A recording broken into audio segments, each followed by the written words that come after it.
We stood right in front of the elevator. Delisa and I and 18 other people from my office. These are all big shots. The head of human resources, the general manager, all these big shots, they're standing up right there. Not a word is said. The elevator door was open. We got in.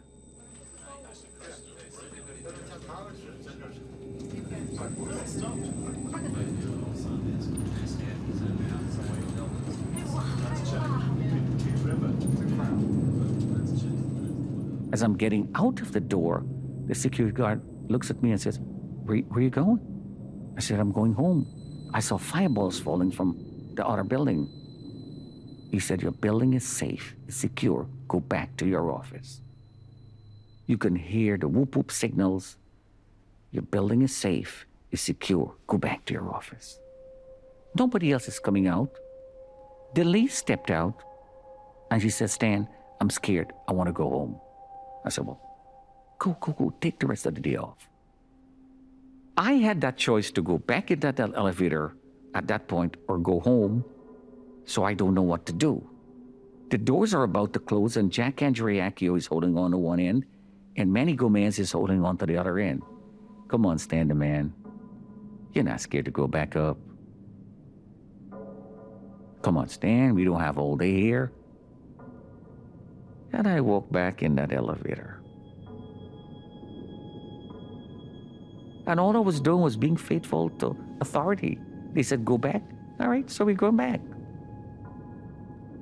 The door closes, and I can still remember the look of the faces of everybody in that elevator. Because I was the last one who stepped in, and everybody's looking at me like, why did you take so long? We were waiting on you. Not realizing I would never see them again.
We saw a lot of things that day that no one should see.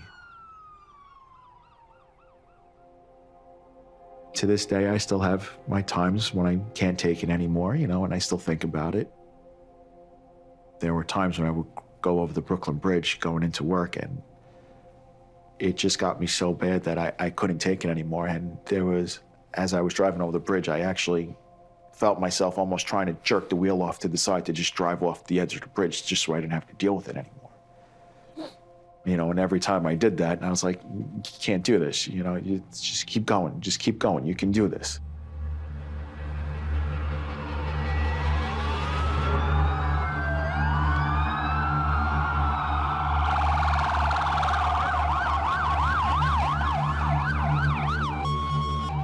I worked as an emergency medical technician. I was young, 21-year-old kid, and we were driving down to the Trade Center to help people. As we pull up, You see hundreds of people just running out to us. And you're just looking through, and you don't know where to go because there's just so much chaos going on.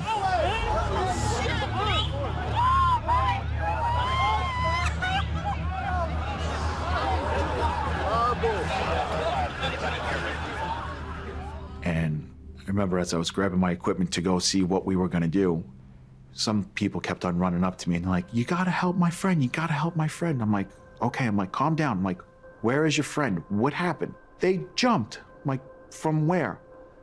From the 30th floor, from up there. I'm like, they're dead. The bridge is that way. Just run.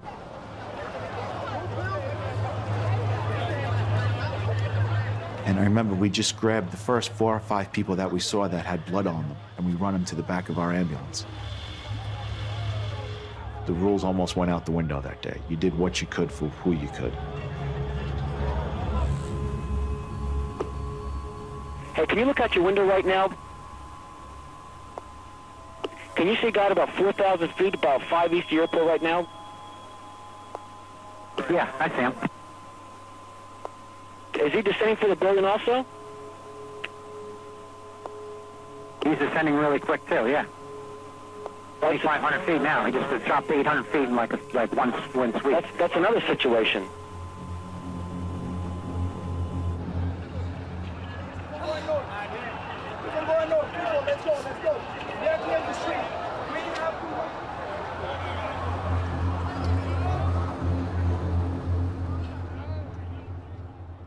I'm on the 81st floor in the South Tower in a huge glass enclosed office. The phone is ringing. I pick up the phone. It's a young lady from Chicago on the other end. Stan, get out. Why do I have to get out? With the phone in my hand, I'm standing up, not looking in any particular direction, but something caught my attention looking towards the direction of the Statue of Liberty, south. What I saw was a tiny little speck first of a plane, and within the split second, it's getting larger and larger and larger.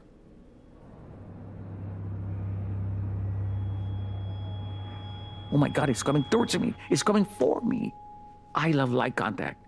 And as I'm watching, within split seconds, I can see this plane start tilting.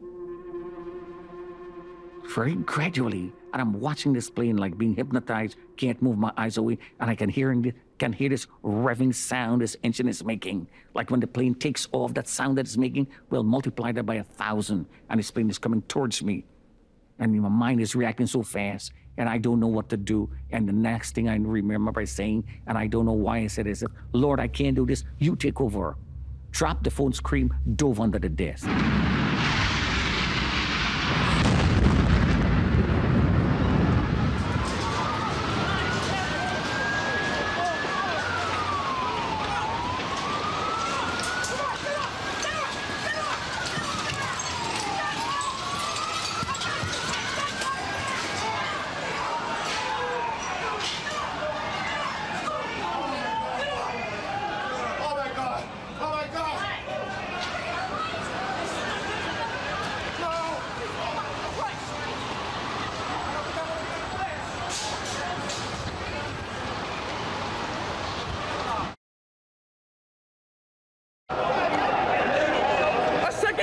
A 727 just ran into the building. Where do I go? Do I go home? The U.S. Airway jet slammed into it. I saw the thing there. But that you blood? Hello, Gerald. Yo, I'm gonna get out of the city, yo. I ain't staying here. Look at the second building.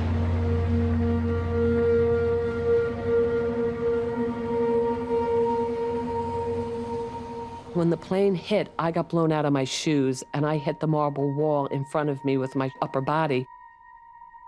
And then my strong will or my abstinence kicked in. I'm like, oh, no way. I am not orphaning my kids in this building. I am getting out of here.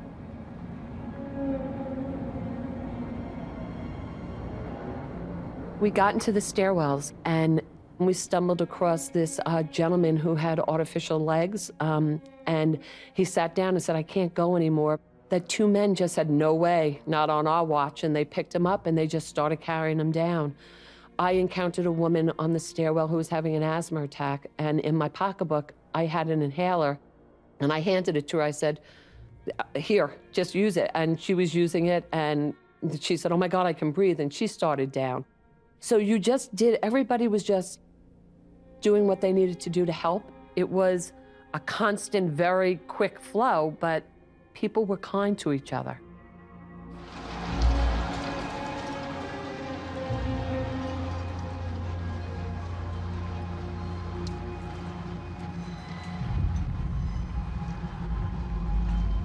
We were like right in the path of all the debris from the second plane and from the building. And it was just shot right towards our ambulance. All the patients, they were all huddled on the floor, all crunched together with their hands over their heads. And we were just kind of on top of them. We were scared in there. I mean, at least I know I can't speak for anybody else, but I can speak for myself. I was terrified.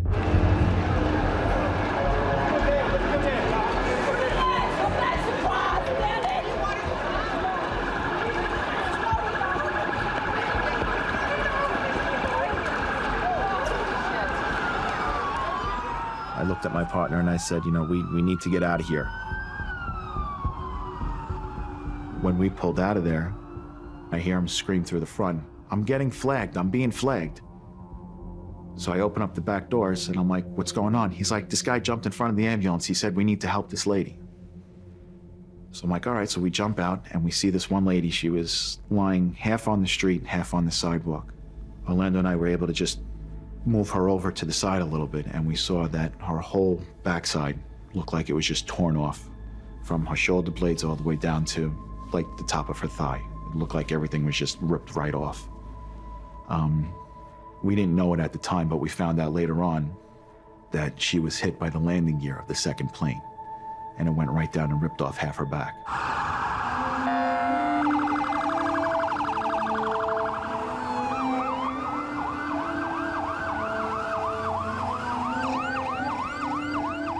As we're driving, she was screaming out in agony. I remember seeing the 3 or 4 other patients in the ambulance, you know, and you can see them that they're scared. They're all crying, they're all looking around like, and they're looking at me. And here I am, 21-year-old kid, what do I know? And I remember the woman on the stretcher.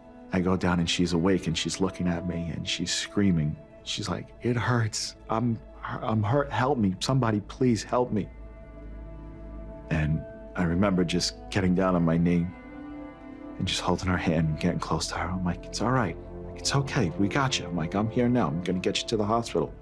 You know, we're gonna take care of you. Keep the sidewalk clear.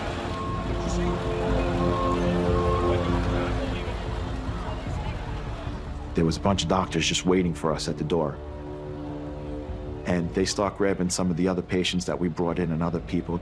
And we're like, no, forget those, like this one. You gotta take this one in right here. You know, you're just handing the patient over. It's like, okay, I've done my part. I did my part. I did the best that I could for her. And I brought it to people that can help her a lot more than I can.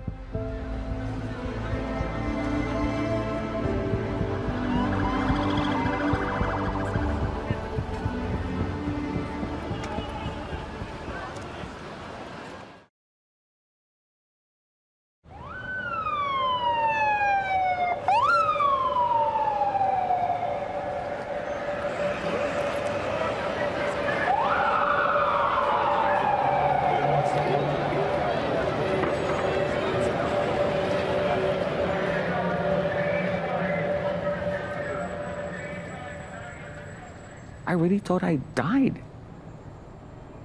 Here I am alive. This is not possible. Upon impact, a large chunk of that plane was stuck in the office doorway. The air pressure was so great it was sucking everything out. It looks like a demolition crew came and just ripped the entire floor apart. Every wall is flattened. Every piece of furniture is mangled. I'm hiding on that desk.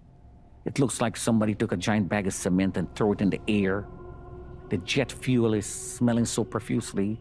The sound was so deafening that my ears popped. I got temporarily deaf. All the cables that were hanging in the ceiling dropped, and they're short-circuiting. The sprinkler system came on. and part of the floor collapsed, and it's hovering like this, right over the desk. If I don't get burned, well, then I'll get electrocuted. If I don't get electrocuted and burned, well, then the floor is gonna collapse. I'm gonna die. I'm gonna get crushed. And if the three of them miss me, well, then I'm gonna get sucked out by the air pressure. One way or the other, I'm gone. And I started to scream.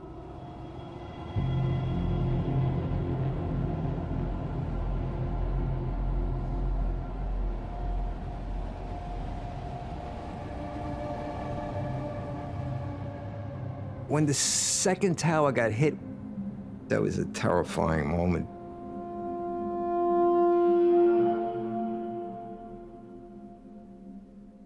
Because now you realize this is no accident, this is intentional, and that changes your whole perception of what you're dealing with now. One of my thoughts was going through my head is stay calm. You have to make, I knew I was going to be having to make some very serious decisions involving people's lives, which is my job, which I'm trained for, and they trained very well for on the fire department. And I wanted to make it with as clear a head as I could. So I had to avoid that little panicky thing that you go through at first.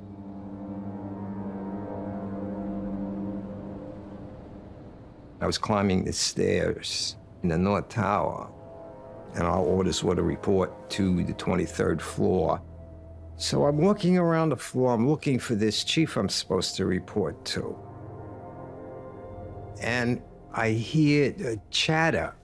I hear people talking.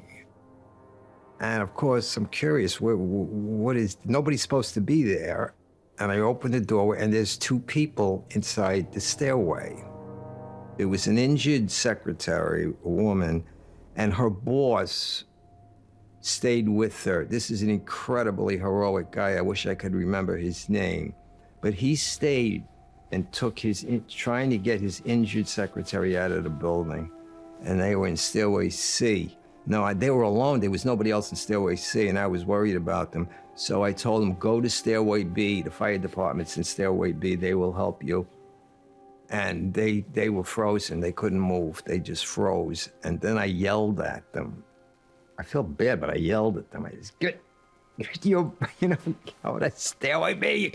I'm not going to tell you again, like that. But I had to do it, because I had to startle them to get them out of that. They were in like a funk, it was. So, and finally they listened to me, and they went over to Stairway B. So, and they survived. They got out. So that was good.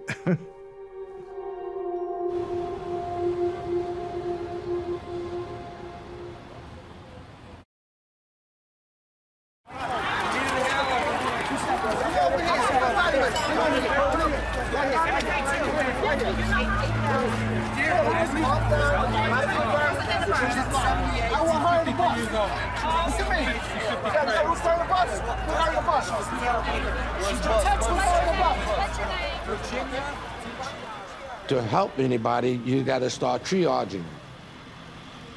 You try to determine the injury at a second moment so that the unit coming behind you can immediately treat that person.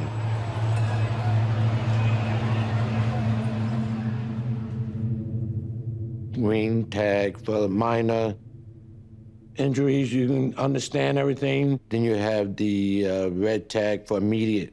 And then when we get to the deceased, that means no care needed.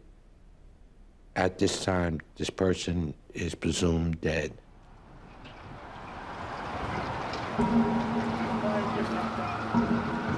I was underneath the towers, going from area to area.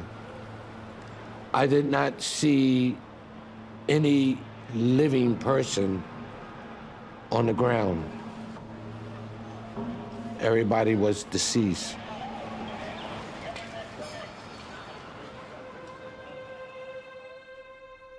So going past, you just ripped the tags off and left deceased, until I ran into that one person. I put deceased, which is a black tag. And she says, I'm not dead. Call my daughter. But she didn't know what I knew, and she didn't see what I seen. Her head did not hit the ground, or I couldn't see that the head was there, because the hair was still intact. She looked like an office personnel. She looked like maybe a woman that was on the plane. And her makeup. But what I saw below the torso was complete, crushed, disfigured, mint.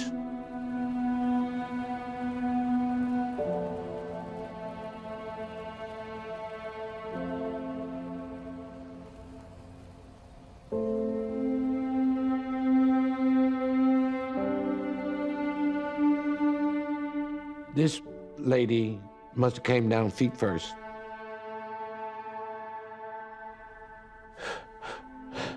You can't take, stop, I'm not dead. I could have done something immediately to help her, but I was panicking myself. I was dealing with death myself. Even though I did not fear death, or I wasn't thinking about death, but I saw death, and I saw death, and I saw death, and I told her she would not survive another couple of minutes. So I lied. I said, "You're okay. This is preliminary. This is just..."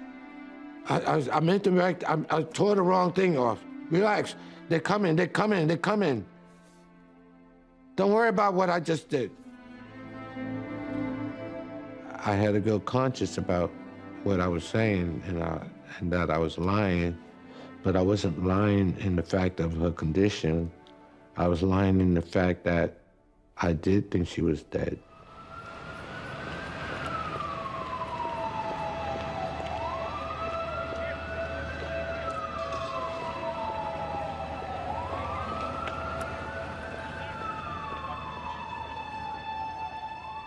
And that black tag stayed with me.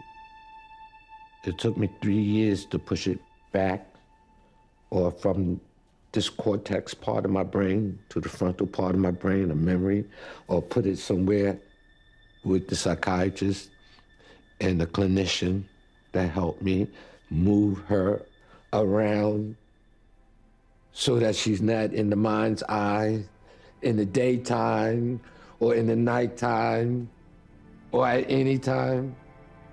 The human body or the human mind is not positioned, or the brain can never be positioned to deal with tragedy of another human being. It just reminds you that could be your mother, this is your father, this is your family, this is a human being. You don't lie to the dying.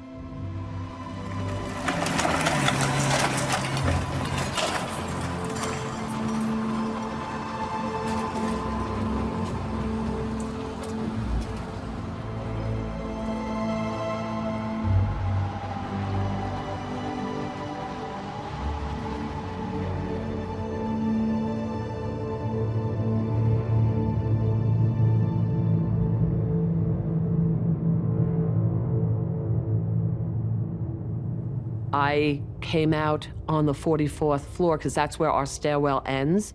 And there was panic and bedlam, and it was pitch black. And then all of a sudden in this darkness is this voice. He was singing, and I think the singing distracted everybody, that they stopped in their tracks to see why he was singing or where he was singing from, and it calmed everybody down. And then he said these words. He said, "Today is a proud day to be an American."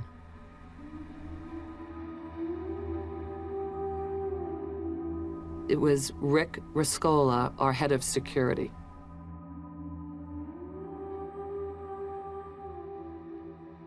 Rick was so concerned for many years about the security and safety of everybody in the World Trade Center. It had been attacked before, and he was certain it would happen again. He did predict that they would come, if they came again, that they would come from the air. And it's very hard to protect people when they come from the air. So the only protection would be to teach them how to get out in case a catastrophe happened.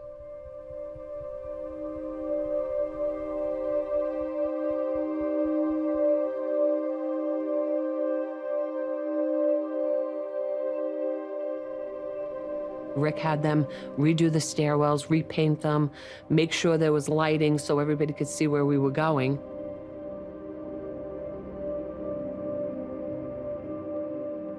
And 4 times a year, we walked from 70 all the way down to the Sky Lobby to get out of the building.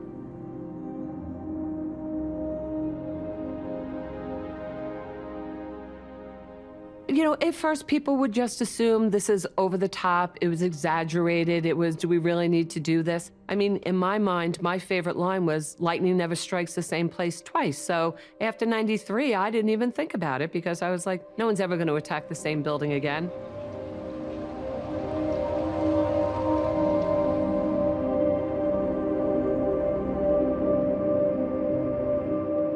That day, things were on fire. You know, things are blowing up, and he really was able to refocus everybody pretty quickly and disperse the crowds to the proper stairwells to get them out of there. So seeing Rick was probably like seeing your guardian angel when I saw him on 44. I wasn't nervous at that point. I really wasn't.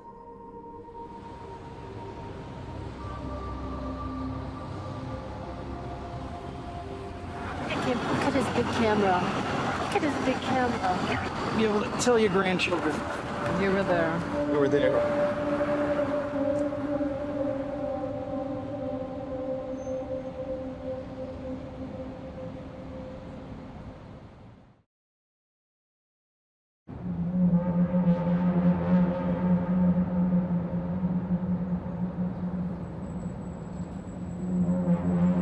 I wasn't emotional on that day. I was not frozen in fear. I wasn't thinking horrible thoughts. My mind, thankfully, protected me from absorbing any carnage. Now, my mind blocked anything that might have been really ugly out there. I don't remember, other than this grayness. Others died and I didn't. I wasn't having any of that in my mind yet. Again, I cannot explain why. I keep wondering, well, am I cold-hearted? I don't think so. I think I'm tender and compassionate when I need to be. Odd.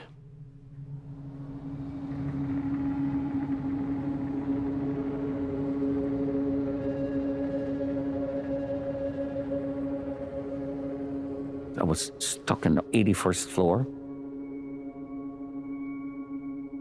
I crawled the entire length of the loans department to the lounge, in the computer room, in the communication room. And that's the farthest I could have gone, because one lousy sheetrock wall stood firm. It's one wall. That period of waiting was the most painful thing you would ever imagine. That period of just waiting, hoping that somebody is going to come to get you. And I'm crying out to this invisible God that I've hurt so much.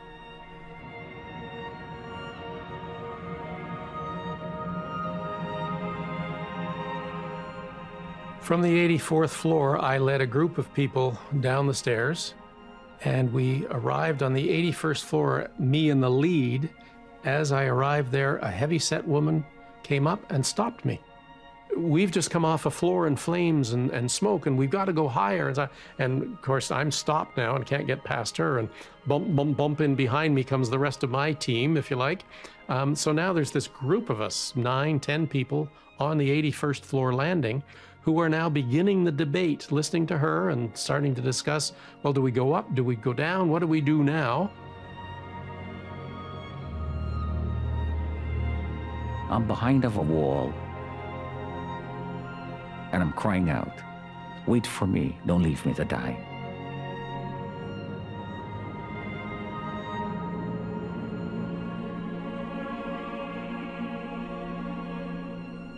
What I heard was something like, "Help, help, I'm buried. Is anyone there? I can't breathe." Kind of again sobered up and said, okay, I've got a job to do here, and my flashlight back on again. And as I squeezed onto that floor sideways, I have this very, very clear memory of everybody on that landing turning around and starting to go up the stairs. So I started toward the stranger's voice. I can only hear that voice faintly. I had my hand through that hole, and I'm trying, please, please, my hand is here. Turn to your left. As I hear a little bit, his voice is walking away. His voice is moving away from me. No, no, no, come back, towards your right. Come back, towards your left. Come straight, straight, straight now. As I can hear this voice closer, closer, sharper. Look down, look down, look down. Here I am, with my hand, waving towards him. When that light flashed in my hand, all hope was there. Somebody, this person with his flashlight, whoever it is, somebody's gonna rescue me. I'm gonna live. It was that hope. That feeling of knowing that, you know what, I'm gonna live. That feeling of knowing that you're gonna live, that somebody is here to take you home. I'm gonna get to see my children again. I'm gonna be reconciled with my wife again. I'm gonna live. They left me here to die, but I'm gonna go home. And this man really did that. Rescued me so I could go home.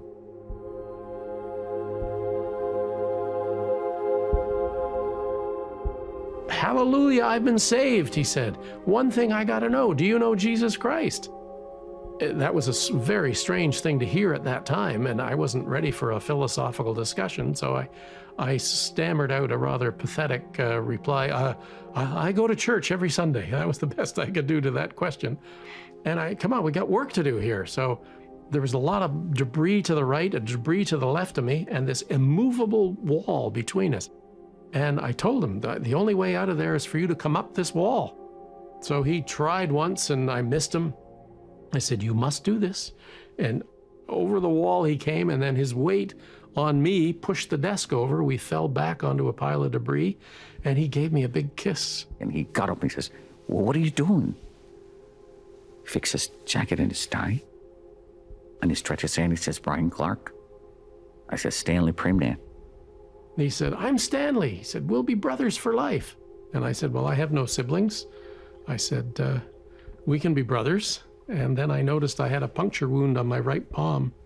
And Stanley also had a puncture wound on his palm. And I'm the one who did it. I put our hands together and said, we'll be blood brothers for life. And we made our way off the floor back to the 81st floor landing. I shone the light down, and I took that. I didn't see flames. I saw some smoke coming up. And I gratefully took that fateful first step down, and we continued on down.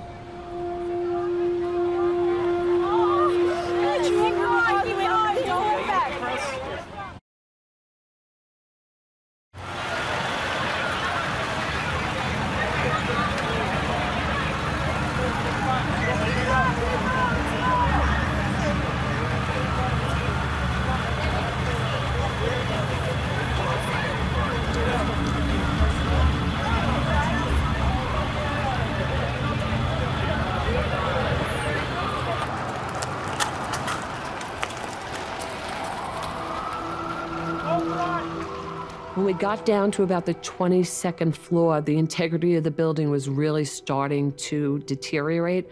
And then there was cracks starting in the walls, and we were like, holy crap, we have to get out of here. And we really started to pick up the pace, like almost running. And all I kept thinking is, this building's not taking me. I'm going home to my kids.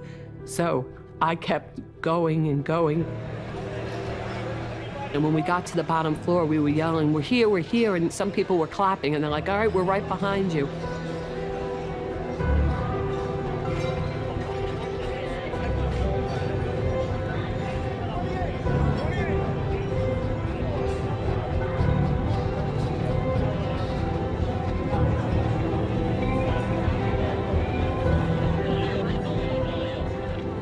When we emerged out of the building, there was a sense of relief that we were safe.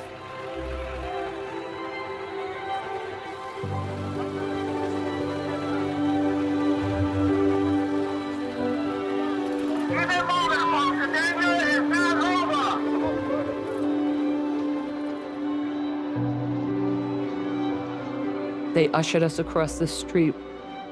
My little group, we sat down on the curb, and they were triaging right behind us. They were carrying very wounded people behind us, laying them down, trying to triage what they could do.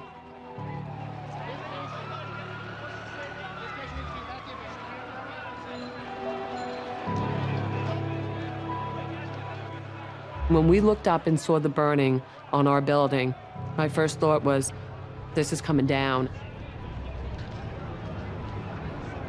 I'm not gonna die here on the street. I just got out of that building. I have to get out of here. You gotta go. You gotta step Stu, you gotta stay behind. Please keep moving, please, sir. Please keep moving. Some of the people we work with encountered Rick on one of the lower floors as they were leaving the building. Rick was heading up the stairs. And they said, Rick, come with us. And he's like, no, I have to do one more sweep to make sure all our people are safe. He could have gotten out, but he chose to go back up. Well, I knew that Rick was doing what Rick was destined to do, and that was get everybody out of that building. And knowing Rick, you knew he wasn't leaving until that last person was out.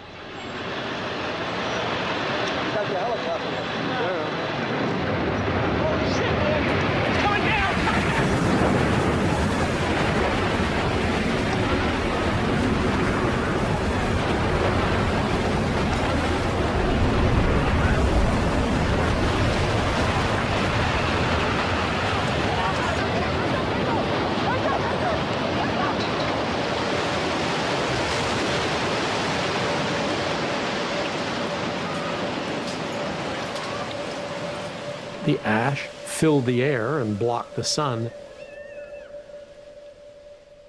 And very strangely, as we went down Broadway, and it wasn't densely populated, all of a sudden Stanley was gone. I'm looking around, wondering where he is, and this feeling washed over me like, whoa, did I just imagine this? Was Stanley some sort of a guardian angel? Like, I had real confused doubts about what had just transpired. I learned later from Stanley that he had commandeered a guy in a pickup truck and told him, you drive me to Brooklyn. Apparently the guy did. Brian said to me later on, had he made the choice to go back up like the others, he would have died. But there was something in that scream that held him to help me.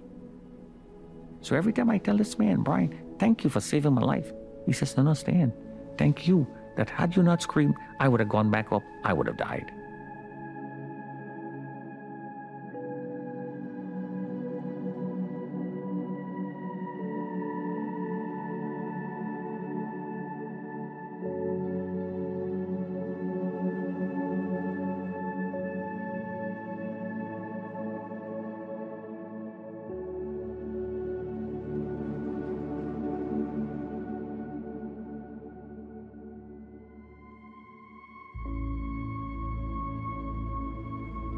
Being as young as I was at the time, that day definitely changed me. You know, there are things that I live with to this day that still haunt my dreams from it. You know, when I start thinking about on how bad it could be, I keep thinking of that patient that we picked up. The woman on the stretcher, we didn't think that she was going to make it through at all, but we found out a couple weeks later that she was still alive.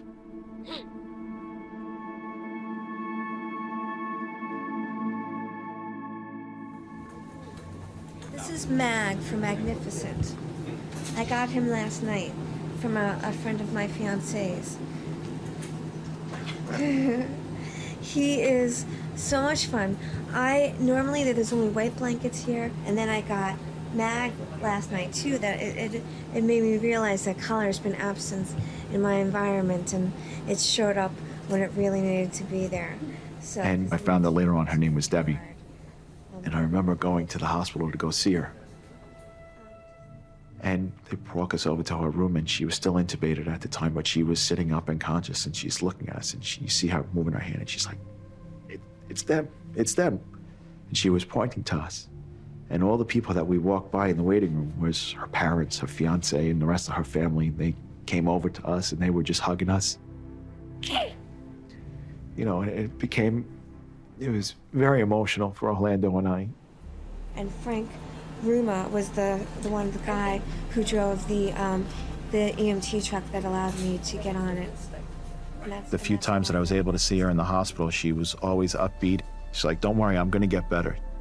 And throughout my time, she has been an inspiration for me to get me out of my dark places, knowing the fact that I gave someone back their family. I helped bring that person back home.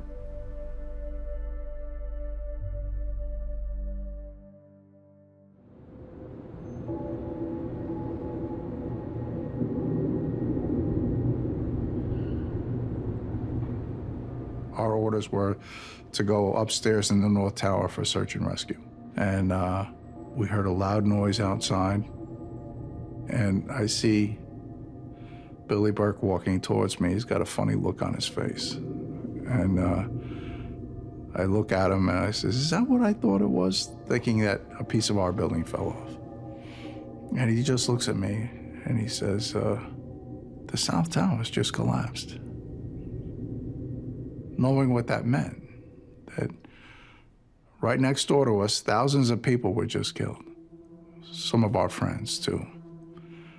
And I did the quick calculations in my mind, and I says, all right, if that one can go, this one can go, it's time for us to get out of here. And my guys didn't react, they balked. They didn't want to leave. And I said, let's go, it's time to go. So we start our retreat down the B stairway of the North Tower. And I just be whispering it to Billy Butler's ear. I says, Billy, can you move a little faster?